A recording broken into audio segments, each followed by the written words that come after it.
സഹോദരന്മാരെ, മുജാഹിദുകൾ കാസർഗോഡ് ജില്ലയിലെ അങ്കടിമുഖർ എന്ന് പറയുന്ന സ്ഥലത്ത് ഇപ്പോൾ ലൈവായിട്ടൊരു പരിപാടി നടത്തിക്കൊണ്ടിരിക്കുന്നത് ഞാൻ കേട്ടു.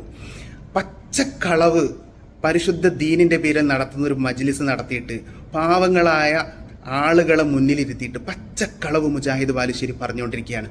ഞാൻ അയാളെ വെല്ലുവിളിക്കുകയാണ്. അയാൾ ഇപ്പറഞ്ഞ കളവ് അയാൾ കാസർഗോഡ് വിട്ടു പോകുന്നതിൻ്റെ മുമ്പ് ആ ജനങ്ങളുടെ മുമ്പിൽ കേൾപ്പിച്ചു കൊണ്ടുപോകാൻ അയാൾക്ക് ധൈര്യമുണ്ട്. ഞാൻ അപ്ലോഡ് ചെയ്യുമ്പോൾ എത്ര സമയമൊന്നും എനിക്കറിയില്ല.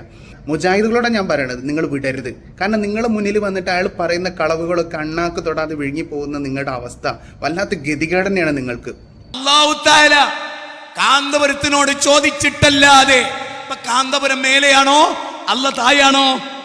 മോനെ ആ ക്ലിപ്പ് ഉണ്ടല്ലോ, കാന്തപുരത്തിനോട് ചോദിച്ചിട്ടല്ലാതെ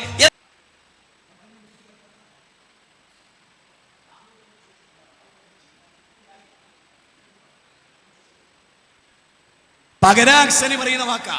പകരനെ പുകയത്തുന്നുണ്ടല്ലോ മമ്പാട്ടുകാരാ.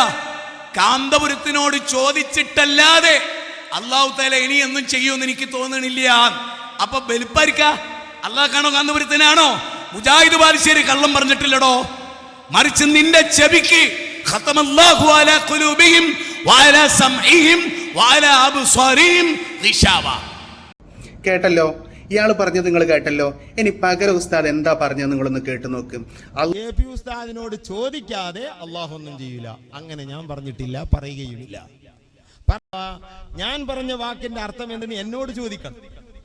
ഞാൻ പറയുന്നത് ഭാഷാപരമായിട്ടോ നമുക്കൊക്കെ മനസ്സിലാകുന്നില്ലെങ്കിൽ പിന്നെ കള്ളത്തരം കാട്ടാന്ന് പറയരുത്. എന്നോടൊന്നും ചോദിക്കണ്ട ഇതിന്റെ അർത്ഥം എന്താണ്. ഇത് ഞാൻ പറയാ ഒരർത്ഥം വെക്ക്. ഇതിനർത്ഥം ഉണ്ടോ? ഉസ്താദ് അറിയാതെ അള്ളാഹു ഒന്നും ചെയ്യുന്നില്ല, ഇങ്ങനെ ഒരു വാക്ക് ഞാൻ പറഞ്ഞിട്ടുണ്ട്. ചെയ്യുന്നില്ല എന്നല്ല, ചെയ്യുമെന്ന് തോന്നുന്നില്ല. ഉസ്താദിനോട് ചോദിക്കാതെ അള്ളാഹു ഒന്നും ചെയ്യൂല. അങ്ങനെ ഞാൻ പറഞ്ഞിട്ടില്ല, പറയുകയുമില്ല.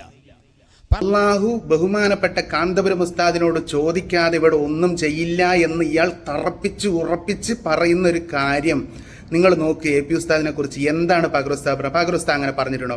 പച്ചക്കളവ് അള്ളാന്റെ ദീന്റെ പേരിൽ വിളിച്ചു കൂട്ടിയ മജ്ലിസിൽ പറയാൻ ഇയാൾക്കൊക്കെ ഒരു തൊലിക്കെട്ടി എത്ര അപാരമാണ്. നിങ്ങൾ ആലോചിച്ച് നോക്കൂ. നിങ്ങൾ മുന്നിലിരിക്കുന്ന മുജാഹിദുകളെ കുറിച്ച് അയാൾക്കുള്ള ബോധം എന്താണ്? നിങ്ങൾക്ക് ഒരു അന്തം കുന്തും തിരിയില്ല. നിങ്ങൾക്കൊരു ബോധം ഇല്ലാതെയാണ് നിങ്ങളെ മുന്നിൽ അയാൾ ഇരിക്കണമെന്ന് അറിയാം. അപ്പൊ എന്ത് കളവ് പറഞ്ഞാലും നിങ്ങൾ അണ്ണാക്ക് തൊടാതെ വിഴുങ്ങും എന്നുള്ളതും അയാൾക്കറിയാം. ആ ഒരു ധൈര്യം അയാൾക്കുള്ളത് കൊണ്ടല്ലേ നിങ്ങളെ മുന്നിൽ ഇത്ര വലിയ കളവ് പറയുന്നത്.